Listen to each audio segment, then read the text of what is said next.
What if Ukraine fell in 2 weeks? On February 24th, 2022, Russia launched a surprise invasion of Ukraine. Columns of armor rolled across the border from the north, east, and south. Missiles rained down on airports and bases. Russian paratroopers tried to seize Hostomel Airport outside Kiev. The plan was simple: overwhelm Ukraine's defenses, decapitate its government, and capture Kiev in a matter of days. Vladimir Putin expected a lightning victory, but that victory never came. Ukrainian forces fought back with ferocity. Ordinary civilians armed themselves with Molotov cocktails. Western weapons poured in. Kiev stood, and what was supposed to be a quick war turned into a grinding stalemate that still rages today. But what if the invasion had succeeded? What if Ukraine fell in just 2 weeks, its government crushed, its capital occupied, and the Russian flag flying over Maidan Square? This is What If History, the show where we take the roads not taken, the timelines just one decision away, and ask, what if events had unfolded differently? Tonight, we explore the nightmare that might have been. A world where Ukraine collapses in 14 days, and Russia doesn't stop there. In reality, Russia's invasion faltered almost immediately. Paratroopers at Hostomel were pinned down and wiped out, convoys bogged in mud. Logistics collapsed, and Russia underestimated Ukrainian willpower, a fatal mistake. But in this timeline, the opening moves go exactly as the Kremlin planned. Day 1, Russian paratroopers capture Hostomel Airport and hold it. Reinforcements pour in from the skies.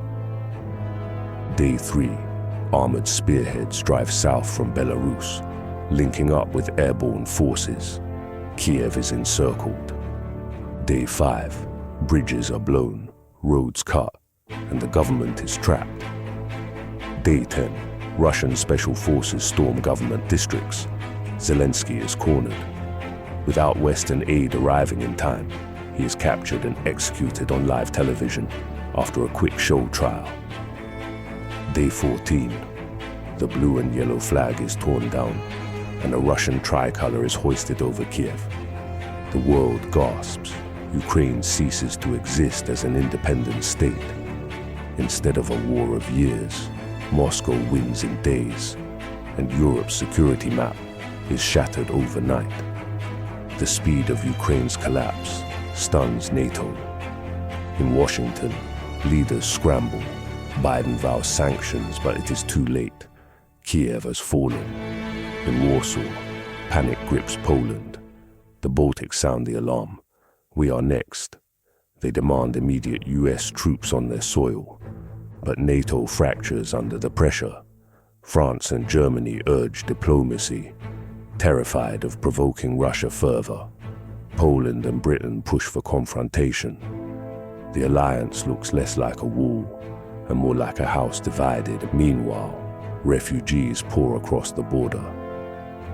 Millions in weeks. Train stations in Poland, Romania, and Hungary overflow with desperate families. It becomes the largest refugee crisis since World War II, but compressed into a matter of days. And inside every European capital, a single thought takes root. If Putin can swallow Ukraine in 2 weeks, what's to stop him from trying again? When one nation disappears in a fortnight, every border begins to look temporary. Russia wastes no time. In Kiev, a puppet government is installed, loyal only to Moscow. Dissidents vanish into the night, dragged from their apartments by secret police. Independent journalists are expelled. Ukrainian media is replaced with Russian propaganda. Across the country, executions and arrests silence resistance. Entire neighborhoods are under curfew. Speaking Ukrainian in public becomes dangerous.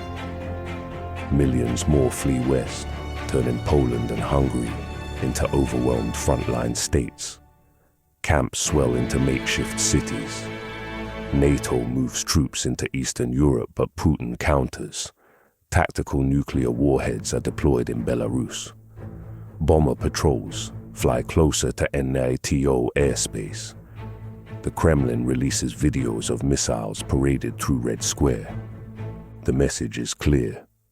Stop me if you dare. This isn't a frozen conflict. It isn't another Cold War. It's the return of empire, and it's parked on NATO's doorstep. But the consequences don't stop in Europe. Beijing studies the collapse closely. Within months, Chinese warships enforce a blockade of Taiwan. The reasoning is simple. If Russia can take Ukraine without consequence, why can't we reclaim Taiwan? In the Middle East, oil markets spiral. Prices skyrocket. Moscow and Tehran grow rich as the West flounders. OPEC fractures under the pressure. In Washington, American politics fracture. Biden is branded weak, accused of watching Europe fall on his watch. Trump seizes the moment, declaring he would have stopped Putin. The 2024 election becomes a political bloodbath. Meanwhile, the cyber war escalates. Russian hackers shut down banks in London. Wall Street trading halts for days. ATMs go dark. American confidence in the dollar begins to waver. Russia wins in 2 weeks, and suddenly the entire world finds itself living under the shadow of 1940 again. On the ground, Ukraine becomes Europe's open wound. In the cities, resistance fighters launch ambushes, plant car bombs, and sabotage rail lines. In the countryside, partisans strike convoys and melt back into forests. But the brutality of occupation is overwhelming. Entire families vanish in reprisal sweeps. Newspapers are shut down. Internet cutoffs are routine. Citizens live under permanent fear, watching their future dictated by Moscow on state-controlled broadcasts. The West funnels weapons through smuggling networks, fueling the insurgency. Ukraine becomes a new Afghanistan, but this time in the very heart of Europe. Ukraine doesn't vanish quietly. It becomes a battlefield that bleeds forever, a scar that reminds Europe of what happens when hesitation meets aggression. By late 2023, Poland edges toward intervention. Convoys of Western weapons are openly escorted by Polish soldiers. Clashes erupt along the border. NATO intelligence warns of Russian troop movements in Belarus and the Baltics. Reports surface of nuclear warheads on high alert. Every day brings a new threat.